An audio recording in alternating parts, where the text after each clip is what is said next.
Okay. So good morning, everyone. It is a pleasure to be here at Paris Blockchain Week and at the Louvre. There is no better venue to talk about blockchain than right here in this beautiful space. The Louvre Palace has undergone many transformations. Its purpose has evolved. Buildings have been torn down.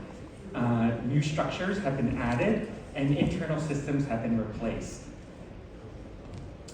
Just as this palace has seen many renovations and additions, so too has our financial system. We have added new infrastructures such as instant payment systems, and we have discarded old ones such as paper checks. Also, the parallels between the Louvre pyramid, where we stand today, and blockchain are striking. This pyramid was initially met with tremendous skepticism. It was seen as being too modern and out of place. Today, this pyramid serves as a gateway for the museum complex. It provides essential services and amenities and is a central hub of activity. Today, this pyramid is a recognized symbol of this palace and Paris. Similarly, blockchain is often met with skepticism. It is seen as out of place in a traditional financial system. But it will someday become a cornerstone of our financial infrastructure, providing efficiency gains, driving financial innovation, and creating new economic opportunities. My name is Paul Wong. I am with the Stellar Development Foundation, where I help institutions leverage the potential for blockchain technology. According to the GNER hype cycle, technology undergoes a pattern of hype, disillusionment, enlightenment before hitting the plateau of productivity. And it's been a rough year for the blockchain community. The collapse of FTX, the failure of 2 US banks servicing the crypto industry, and the decline of blockchain investments made for challenging times. Last year, I think we hit rock bottom. There was significant disillusionment not only with the people in the crypto space, but also with the lack of good products, the lack of everyday products for everyday people. I think I can make a compelling case that we are probably in the trial of disillusionment. I also think that we can make a compelling case that we're moving into the slope of enlightenment based on what I see in the Stellar ecosystem. Real-world use of tokenized assets on Stellar is on a tear. Our stablecoin ecosystem continues to grow. Stellar has most global reserve currencies on chain: the US, Australian, Canadian dollars, yen, euro, and Swiss franc. And since the start of the year, we've seen an increase in the supply and turnover of many of these assets. Stellar Adasis, which is a first of its kind blockchain solution for instant and transparent global cash assistance, surpassed $2 million in payments to displaced persons in Ukraine. And as many of you know, tokenized securities on Stellar is well over 350 million thanks to well-regulated institutional asset issuers. The transition from disillusionment to enlightenment is not surprising given how far we've come with improved user experiences, interoperability with traditional financial systems, and the focus on real-world use cases. The blockchain of yesterday is not the same as the blockchain of today. Today, blockchain products are easier to use, safer, more efficient, and honestly, more relevant for everyday financial services. Upon arriving in Paris, I stopped by a MoneyGram location to convert my digital dollars into physical euros. A few weeks ago, I did the same in Amman, Jordan, where I converted my digital dollars into physical dinars. The unimaginable future is actually here today. So prior to joining the Stellar Development Foundation, I spent 17 years at the Federal Reserve Board and the Bank for International Settlements. There, I saw many technological advancements in payments, ranging from electronic check clearing to instant payment systems. The one technology, however, that stands out among them is blockchain. Given its decentralized nature, blockchain holds the potential to revolutionize finance. The sentiment is echoed by some of the most prominent people in the financial sector, like Larry Fink, CEO of BlackRock, who recently said that blockchain is the next generation for markets. Even traditionally conservative institutions have embraced blockchain for payments and security settlement system with greater enthusiasm. There's not a day that goes by without a public announcement for a tokenization project involving a TradFi company. So for those of you who haven't embraced blockchain yet, you may be falling behind. The good news is that there's still time to catch up. So why is everyone considering tokenization, including central bankers? Because it makes good business sense. From my perspective, blockchain and tokenization offers 3 significant enhancements to our financial system. That is efficiency, safety, and accessibility. The cost savings from blockchain are becoming increasingly evident for institutions. Franklin Templeton, which is one of the largest issuers on the Stellar network, is astonished by the cost savings of using blockchain compared to traditional systems. Boston Consulting Group estimates that tokenization can generate annual cost savings of $20 billion in global clearing and settlement costs. So while operational cost savings from tokenization are significant, they will vary by institution and system design. Issuers can benefit from reduced data center processing. Based on my back-of-the-envelope calculations, hosting a Stellar validator node can range from a few $100s a month to $30,000 a month, depending on system design. These numbers are significantly lower than the current infrastructure costs incurred by financial institutions for the same activity. This is why the likes of Franklin Templeton are astonished by the cost savings. And because Stellar is a public blockchain, issuers can leverage the power of public infrastructure for operational resiliency and redundancy. Open source platforms such as Stellar can provide further efficiency gains.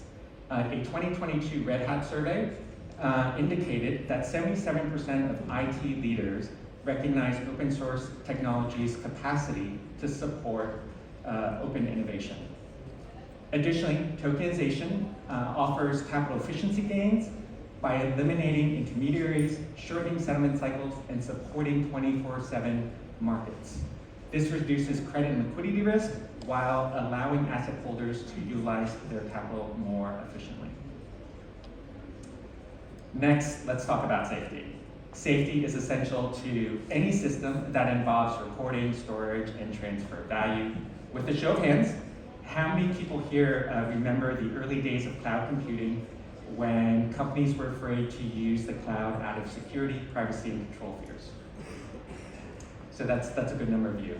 And today, the cloud is actually widely seen and embraced for its security, resilience, and operational efficiency. Yet I understand that some financial institutions are still struggling with cloud adoption today based on perceived risks. There are many parallels with the cloud. There are many parallels with the cloud of yesteryear related to the adoption of blockchain and concerns about privacy, control, and operational issues. So while blockchain platforms vary, Stellar's unique consensus mechanism prioritizes safety. In the case of issues, the network halts, enabling validators to address issues before processing additional transactions. Stellar's core processing uptime has actually been quite impressive. The network has halted only once in 2019, and it was back up in 67 minutes after a rapid response by network validators.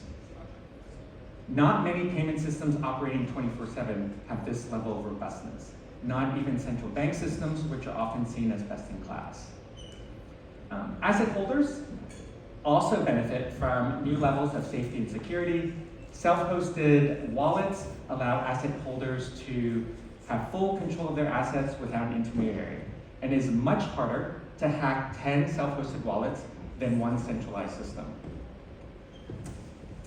Also, working on Stellar Aid Assist highlighted a new dimension of safety for me. UNHCR and the International Rescue Committee noted that digital solutions reduce physical theft that comes from holding cash, gold, and other valuable assets. This hit home for me as a former refugee. My parents left Vietnam with gold sewn into their clothes as they fled their homeland in the aftermath of war. Tokenized assets offer a secure alternative to carrying physical assets, mitigating the threat of theft and personal harm. This is particularly relevant to migrants and women. This brings me to the last element that I want to address, which is accessibility. Tokenization helps both asset issuers and holders benefit from expanded products, markets, and services. WisdomTree started out as an institutional asset management company, and through tokenization on Stellar, it now offers low-cost digital investment opportunities directly to retail consumers, creating a new market for them. And this is just the beginning as we envision a future where anyone can buy digital assets from any number of asset managers in an open marketplace. So consumers can also reap important benefits from tokenization. On average, the minimum investment of a Stellar asset is significantly lower than that of a traditional financial instrument. For example, Franklin Templeton on Stellar requires a minimum investment of $20 compared to a typical investment of $500 to $3,000. WisdomTree's S&P 500 index fund has a minimum investment of $25 compared to a $1,000 to $3,000 minimum. We also believe that tokenization can foster financial inclusion. Studies show that the demographic group most engaged in crypto are young men of color. This is also the same group that is underserved by traditional financial products. We also know that more young people are shying away from traditional financial products. One study suggests that 40% of millennials are engaged in financial activity with a fintech or non-bank provider. Products such as those from Franklin Templeton and WisdomTree can extend their investment opportunities to these particular communities. At the Stellar Development Foundation, access is a core part of our mission. We understand that opening the digital economy brings new value and opportunities for individuals and businesses. As Stellar celebrates its 10th year anniversary, we've gained some important insights. Chief among them is that mass adoption comes from utility, specifically derived from efficiency, safety, and accessibility. Blockchain's journey along the Gartner hype cycle is in part a story about how asset holders and issuers have leveraged the technology for efficiency, safety, and accessibility.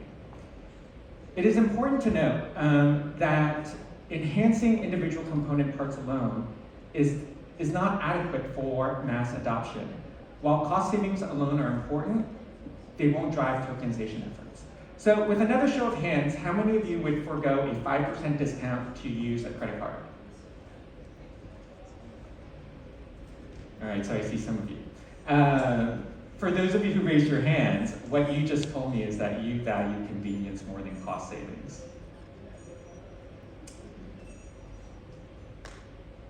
Cost savings need to be complemented by convenience, usability, and accessibility. At Stellar, that entails focusing on interconnections with traditional systems, supporting interoperability with other blockchains, and prioritizing the user experience. While real-time transactions on the blockchain are great, we must consider the full user journey from how people get funds on and off the blockchain to what they do on the blockchain. Stellar's integration with MoneyGram allows users to convert digital assets into cash in over 180 countries. I've personally tested in 8 countries, all successfully, and I have 172 more to go. Ultimately, the utility of tokenization lies in its capacity to address real-world challenges cost-effectively. So reflecting on blockchain's journey from disillusionment to enlightenment, we are at a pivotal moment. By prioritizing real-world applications, we can reach the plateau of productivity, I think, in the next 5 years. Stellar's suitability for such use cases is evident in its robust user controls, open source platform, and low costs. The recent launch of a native smart contracts on Stellar further enhances its potential for innovation. Combining the power of DeFi with Stellar's real-world use cases will create something that is truly differentiated in the blockchain world. So for some of you, using a public blockchain may be perceived as a non-starter because of regulatory limitations. And as a former regulator, whose work on both international and domestic policy for payments and digital assets, I can assure you that using a public blockchain is not banned nor limited in most jurisdictions. Commercial banks and other regulated entities often face regulatory delays because they position tokenization as a new product offering. And while new product offering often takes time to approve, a more effective strategy is to frame tokenization as innovations that enhance existing products, emphasizing its potential for efficiency, safety, and accessibility. So just as this majestic pyramid prioritizes function, so too must blockchain prioritize utility. And utility is really key to successful tokenization efforts. At Stellar, we are committed to working with you to advance open and efficient financial markets to transform everyday financial services. Please stop by our booth and let's chat about how we can partner together. Thank you.